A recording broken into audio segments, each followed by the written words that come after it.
Al titolo Scetete, significa svegliati. È un innamorato che con la chitarra cerca col suono della chitarra e il canto svegliare l'innamorata che è a casa che dorme.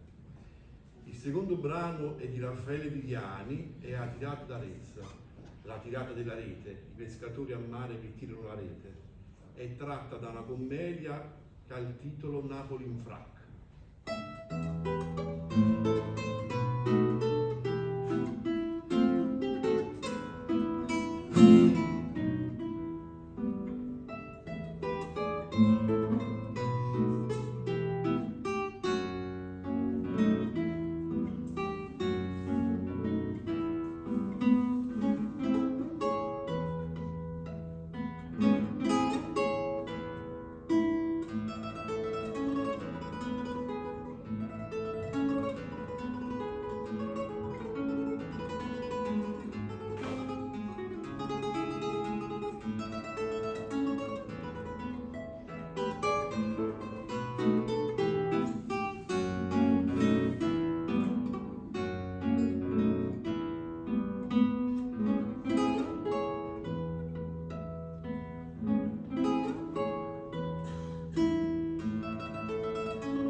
segue una canzone che è stata scritta dopo la seconda guerra mondiale, perché a Napoli accadeva un fatto strano, nascevano i bambini neri. C'è una storia particolare che a Napoli ci fu un fatto clamoroso, perché la mamma bianca partorì questo bambino nero. A Napoli si dice ci fu l'arro vuoto, cioè l'ospedale, il clamore, no? Com'è possibile, com'è possibile? Era possibile perché c'erano i soldati americani, no? Quindi questa cosa, poi ce ne furono tanti di questi bambini neri, e Nicolardi scrisse versi di questa canzone che raccontavano questo fatto. Poi Mario scrisse le musiche di questa canzone utilizzando la tammurriata, perché doveva esorcizzare un malocchio, perché nella canzone dice che la donna rimaneva, diciamo, incinta e cambiava il colore del feto dopo lo sguardo dell'uomo di colore. Quindi sotto a botta impressionata, lei si impressionava e quindi cambiava il colore, questa era la scusa. Ok? Quindi questa canzone serviva per mandare via un malocchio, tammurriata nera.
L'accordo dalla tastiera, perché deve imitare il suono del maranzano e del tamburello. Il maranzano sarebbe quel tamburello, e poi c'è il maranzano, lo schiacciapensieri, l'uso siciliano. Quando uno non c'ha niente da fare, no? Fa sempre. Allora, questi sono arrangiamenti che ho realizzato io. Ne ho fatti tanti, ho inciso dei dischi, ci sono pubblicazioni. Li ho scritti per nostalgia, perché io sono un napoletano che vive a Gubbio, quindi vivo in Umbria, quindi per nostalgia della mia città ho iniziato a scrivere questi arrangiamenti. Adesso eseguo una canzone famosissima che è stata scritta, mi fa piacere se racconto qualcosa, che a volte sembro troppo un professore, da un allora, quindi questa canzone è stata scritta per un episodio che avvenne a Sorrento. C'erano le elezioni politiche, il governo Giolitti, Zanardelli, ministro delle poste e telecomunicazioni, si reca a Sorrento per fare la campagna elettorale, no? Allora lui promise l'apertura di un ufficio postale. Allora la canzone è Torna a Sorrento. Qualcuno racconta che era minacciosa questa canzone, Torna a Sorrento, perché dopo i voti questo ufficio postale non arrivò, già si faceva a quei tempi. Poi i fratelli De Curtis gli cambiano i versi e è la canzone che noi conosciamo, che racconta le bellezze, i profumi e il mare di Sorrento. Torna a Sorrento.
Eseguo una canzone che è stata scritta da un duo, un po' come Battisti Mogolo. Dopo di me ci sarà Roberto Fabbri che eseguirà musiche trascritte da lui di Battisti Mogolo, quindi il paroliere e il musicista. Questo avveniva anche a Napoli. A Napoli c'erano i poeti che scrivevano i versi e poi c'erano i maestri che scrivevano le musiche. Questo avvenne nel periodo d'oro della canzone napoletana, che va dal 1850 fino al primo dopoguerra, la seconda guerra mondiale. Quindi in quel periodo sono scritte le più belle canzoni, le canzoni d'autore. Questa è una canzone che ha scritto Murolo, Ernesto Murolo, che era il papà di Roberto Murolo, e Tagliaferri. Ernesto Murolo era il paroliere. questi due artisti furono, diciamo, gli inventori del Festival di Sanremo. Loro portarono il Festival della canzone napoletana nel 1932 nel Grand Hotel di Sanremo, e poi da lì nacque poi il Festival della canzone italiana, perché piacque molto questa cosa delle canzoni. Questa canzone che segue è Napoli Casanova. Io l'ho arrangiata perché saliva a San Giovanni a Teduccio un vecchietto che si travestiva da artista, suonava un mandolino totalmente scordato, era stonato, faceva 3-4 note questa canzone, gli davano i soldi e lui scendeva subito. Allora, dico questa cosa perché nell'arrangiamento c'è un certo punto, ci sono questi bicordi stonati, ci sono i ragazzi bravissimi che hanno suonato prima, possono pensare il maestro sta stonando, no, sono delle note stonate di bicordo del mandolino di Don Pasquale. Napoli Casanova.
Adesso eseguo una canzone che poi dà il titolo al mio spettacolo, che è Napolitanata. È stata scritta da Salvatore Di Giacomo, il grande poeta delle canzoni napoletane, l'autore di Era de Maggio.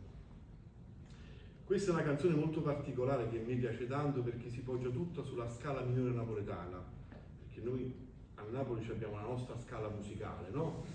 Siamo due popoli nel mondo, hanno la loro scala, i cinesi e i napoletani, non c'è la scala milanese.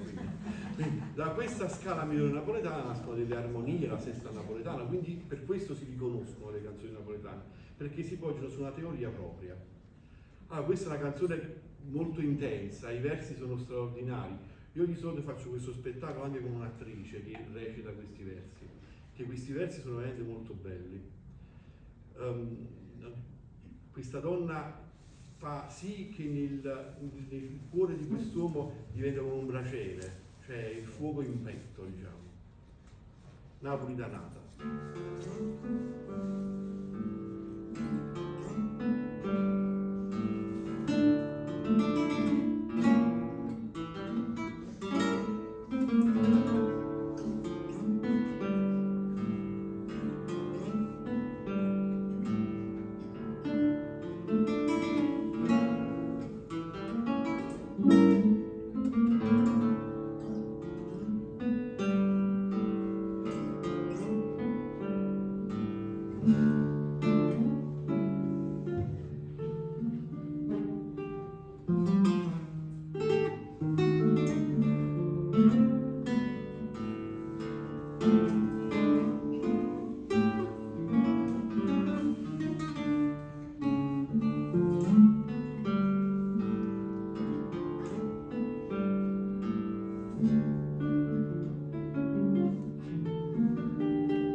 L'ultimo brano che è stato scritto sempre da Murolo e Tagliaferri, questo duo che hanno scritto tantissime canzoni, erano molto famosi. Questa è la canzone che ha il titolo Qui fu Napoli. In questa canzone c'è tutta l'essenza, il carpe diem napoletano. I versi dicono: rimane pensieriebbe, stasera sono un re. Cioè, io domani penso ai miei debiti, stasera voglio essere un re. Giustamente lui era con una bella ragazza, quindi ci penso domani ai miei problemi. Stasera voglio godermi questa serata con i versi raccontano una bella, diciamo, serata a Napoli. Qui fu Napoli.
Grazie.